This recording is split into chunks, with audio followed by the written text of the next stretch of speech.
Hey, what's up, everybody? This is Charles Sabansi. I want to welcome you guys to another episode of the Dreamerspro Show, where we cover everything from sports, hot topics, classic debates, entertainment, and when we give you guys a fresh perspective on things and how we see them. And today we got a very interesting show for you guys. But before we get into it, please make sure you like the video and subscribe to the channel. Now, this particular show here is going to be very interesting because we're talking about my current favorite player in the NBA. In Kawhi Leonard. He's not the only favorite player. I got some other guys that I mess with, like Giannis and others. But anyway, Kawhi Leonard, who unfortunately got injured last year, in the playoffs after game one. He was balling in the NBA playoffs. He was having a sensational game, and then he played the second game, and then they found out he was not going to be playing, so he got injured, right? We know this. And Kawhi Leonard has had a history of injuries, unfortunately. So what happened this offseason? This offseason, the NBA introduced a new load management policy. If you guys don't remember, you can go and hunt it down. I'm not going to go through all of the different aspects of it because I don't remember all of them. We produced a show around it before, but I don't remember every single aspect about it. But anyway, essentially what they did was they came up with a new policy that penalizes teams that sit players on national televised games. You can no longer sit two stars that are healthy, meaning not injured, on nationally televised games. At least one of them has to play. And if you do that, you're going to be fined. And they've come up with different systems where I think you can fine $500,000 or like $250,000, $500,000, $1 million, and then all of those different things as a way to combat load management. Even Commissioner Adam Silver's discussed the importance of this a few weeks ago. And as a matter of fact, what we want to do is we want to quickly play the reasoning behind the NBA and the league, and really why the owners even signed on to it. We want to play a little bit of what Adam Silver's had to say about the rationale behind this new policy, and then we're going to come back and continue on the show. So take a listen to that there.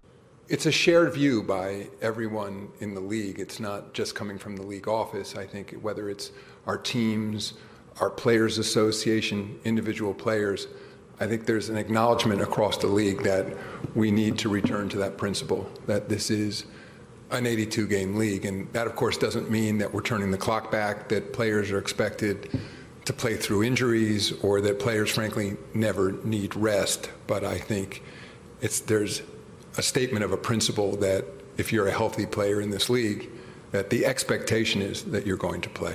In terms of how long we've been working on it, I'd say with a more serious focus, roughly in the last year, it became part of collective bargaining. I should say the player participation policy is part of many steps we've taken, whether it's in the bargaining agreement itself, the 65-game limit for eligibility for awards, creating different incentives for players, like the play-in tournament, for example, like the in-season tournament to focus attention on the regular season. But the policy itself, I think it was the Players Association was very much part of it. We had extensive discussions with them, and then with individual groups of players, particularly veterans in the league, about how they thought we should be approaching it. And the last part of your question, yes, I do worry about infringing on how a team operates. And while we want to state a strong principle, I would say, at least initially, we're taking a somewhat light touch here. I think under the notion that change will probably happen here incrementally. I think we'll state this principle, see how teams react, and see if more needs to be done. But I think most importantly, there's a sense from all the different constituent groups in the league that this is ultimately about the fans, and that we've taken this too far. I mean, this is an acknowledgement that it's gotten away from us a bit. Honestly, that's what I had been told as well, that it was the science. And I think it may be why the league didn't become involved maybe as deeply as we should have earlier on. And part of the discussion today was about the science. And frankly, the science is inconclusive. I think and I've said this before, if the science were clear that players should be resting, we would be favoring it. And frankly, I'd be delivering the message to the fans even, that you want these players to rest at certain times because that's going to keep them healthier and performing at a higher level and ensuring that they're on the floor at critical times in the season. What we talked about today is that the correlation, putting aside causation, isn't there even with players who participate in summer competitions like World Cups and Olympics. They are not more likely to get injured in that season. We don't see any statistical data suggesting that players increase their likelihood of getting injured as they go further along in the season, or even in back-to-backs, which may surprise people. Part of the commitment here from the league office is we are putting together a group of team doctors and scientists and others and trying to better understand it. One thing I want to make clear, that the message to our teams and players is not that rest is never appropriate. And I realize there's a bit of an art to this, not just the science, and that's with the hands-on trainers and coaches who are talking to players and saying, how do you feel? I'm certainly not saying that's not relevant. I think, at least in the first instance, in terms of this policy, we're trying to deal with some of the most egregious examples where multiple star players, for example, healthy, all out on the same night, healthy. And I think we're letting down the fans, we're letting down our partners by doing that. But at the same time, we're stating a principle in terms of an 82-game league and saying, let's all work together. And I think that was, I thought, the best news coming out of this policy, whether it was with the Players Association, individual players, or with our teams over the last 2 days. Everyone is acknowledging this is an issue. So you heard what the commissioner had to say. And at the time when that news dropped, we produced some shows around it. And on some of the thumbnails on the topics pertaining to this particular, on the shows pertaining to this particular topic, we had Kawhi Leonard in the thumbnail, right? And I used him, but not only him, but I used him as an example. I also used the Clippers organization as an example. But a lot of people, when this policy came out, felt like it was targeted towards players like Kawhi Leonard. If you look at other channels like ESPN, they usually had Kawhi Leonard's thumbnail on the image. So when people start thinking of load management, one of the players that comes to mind is Kawhi Leonard. However, it's not just Kawhi. It's also, it's a league-wide philosophy. And it's something that a lot of these teams are propagating, these NBA teams, right? Clippers, for example, are one of those teams where the last season they were, infamous for resting players when they were totally healthy and costing themselves ball games. And they ended up doing this all the way to the point where they found themselves in an absolute mess that they were trying to get out of because they were trying to ensure that they don't end up in the play-in tournament, right? So the Clippers and other teams do this as well. So what happened? Yesterday was media day, and various players were coming back. And then I came across a clip from the Clippers YouTube channel that was featuring Kawhi Leonard from Media Day, speaking to the media. And he was talking about his health and various things. But then it got to a particular point in the press conference where they asked Kawhi about this new policy. And to my surprise, Kawhi Leonard, you could see visibly got irritated and basically called out the NBA for trying to make him the face of load management, because his rationale was, whenever you saw me not playing was because I was unable to play. So what we want to do is want to play exactly what Kawhi Leonard had to say in terms of his comments that were directed towards the NBA. And then we're going to come back and give you guys our thoughts. So take a listen to what Kawhi Leonard had to say here. Hi, good morning, Kawhi. Kelly Johnson with Fox 11. Would love to hear your thoughts on the new NBA player participation policy. What are they? Just, I know that you've gotten a lot of flack for, load management and just, only resting certain players, in certain situations. So just would love to hear your thoughts on that. I just don't know the policy. What is the policy, though? Okay, I'm going to ask you a different question if that's okay. Yeah. All right. Cool. No, it's totally okay. Just would love to know how you're feeling, and if you did anything differently in the off season that maybe you hadn't tried in previous off seasons. No. You try different stuff every year. Every year is a new journey. So every day. So you do new things, but you gotta, just keep going. there's nothing new that happens. You're either going to get hurt or you're just going to be lucky enough to, play games throughout the playoffs or the whole regular season. So, with that being said, if you're not injured, people play basketball. So nobody isn't just trying to get to a certain amount of games or, at least me. I'm not trying to get to a certain amount of games. I'm trying to play the games that I could play. And if I'm hurt, I can't play basketball. So the last 2 years been unfortunately for me. I got hurt, tore my ACL. Then at the end of the year, tore my meniscus. And it's basketball. I'm a two-way player. Play hard, so injuries are going to come up. I'm not out there just walking around. I play both ends of the floor. I see the best players on both ends every night. Either I'm guarding the best player or the best player is guarding me. So whatever happens with that happens. Yeah, if injury comes, that's what happens. I'm in the NBA. Thank you. Beth? Kawhi, in regards to the league policy, I think the gist of it is that they want their top 50 stars out on the floor every night if possible. And given that, I'm just wondering if you feel an obligation to play every game. No, I'm not a guy that's sitting down because I'm doing a load management. When I was with the Raptors, it was different. Like I was coming from an injury, and you have to know the details of a doctor. But if the league is seeing or trying to mock what I did with the Raptors, then they should stop because I was injured during that whole year.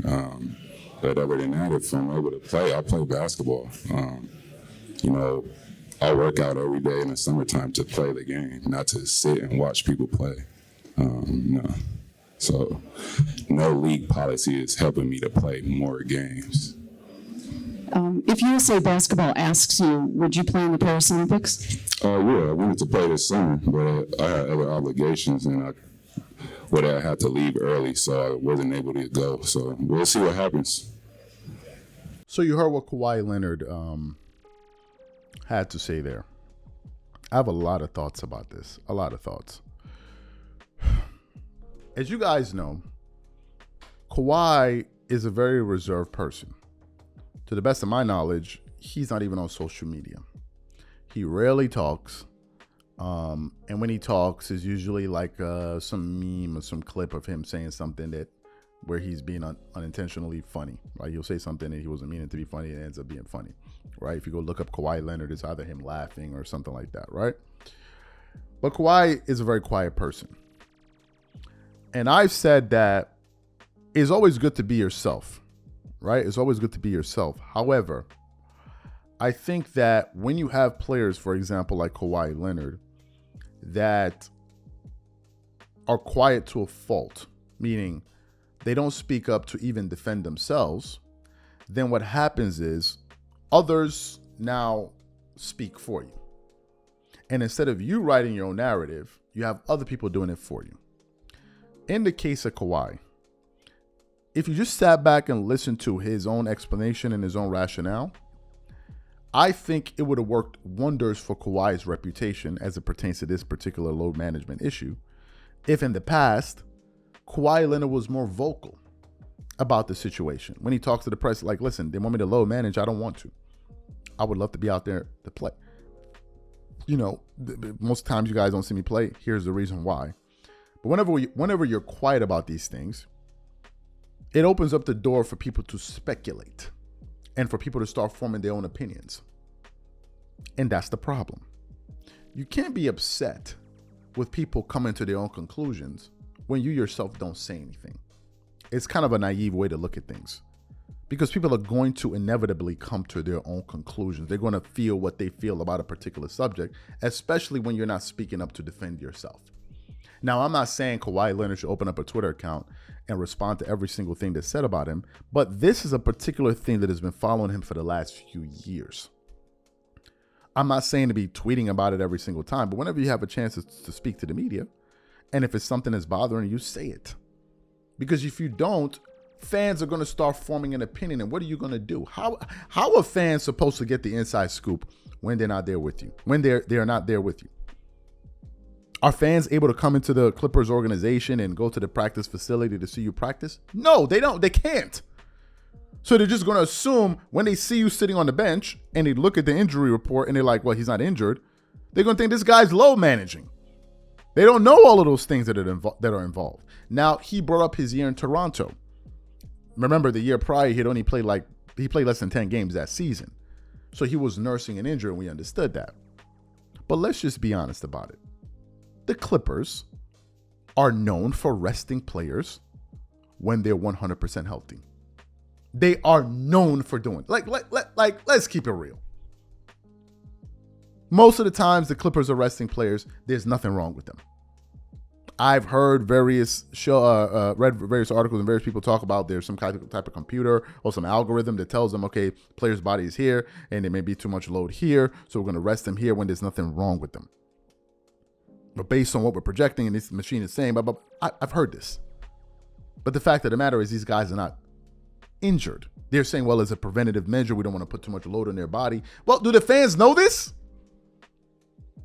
Are the Clippers coming out at the end of every game and saying, okay, so this is the reason why you didn't see Kawhi Leonard play. This is the reason why you didn't see Paul George play. Here's the rationale. They're going to tell you any of that. They're going to leave it to the fans to speculate in the media at large. And people are going to come to their own conclusions. Whether if it's right or wrong, it's irrelevant. Because if you don't give people information, people are now going to start speculating. So for him to be upset, Kawhi played a role in not speaking up. He's playing a role in it because you're being silent about it. And you can't be like, well, I know the truth, so I'm not going to say it. That doesn't work. Because people will lie. People will say things about you. And if you don't address it, they'll continue to do it until it becomes the truth. What do they say? A lie that goes unchecked becomes the truth. So I understand his frustration, but at the same time, man, you could have been more vocal about this. People don't know what you're doing unless you tell them. You're a very private person. So how are people going to understand what's really going on in the back? How are they going to know this? They won't know. I won't know. How are we supposed to know? All they're going to know is that they see you sitting on the bench and you look like you can play. And it's going to cause even more frustration. This is why I said speak. This is why it is important to speak. Now, some of the players may be saying to themselves, well, I don't want to put out a message that's conflicting with the message that the organization is putting. Yeah, but the organization is not the one taking the hit. It's me. It's you. You're the one. You're the name. Do you see the Clippers logo whenever they talk about, they put the player's face. Speak to the organization. Like, listen, if you guys don't say anything, you guys are not going to be out here tarnishing my reputation to the public. And they thinking it's me when it's you telling me that I cannot play. So I understand his frustration, but at the same time, man, say something. If it's me, I'm saying something. If it's me, I'm saying, like, listen, it's not me, it's these guys. And tell them, if you guys are going to be doing this, please stand in front of it. Don't leave me out here for people to think that it's me when it's really you. So these are my thoughts, and that's one of the reasons why the NBA is cracking down on it, because even the NBA is like, enough is enough with it. Enough is enough with it. I understand Kawhi's position, but let's be for real. The Clippers are synonymous with low management. They are. They're not the only team, but they're one of them. These are my thoughts. Whatever you guys think, leave your thoughts in the comment section. We catch you on the next show. Peace.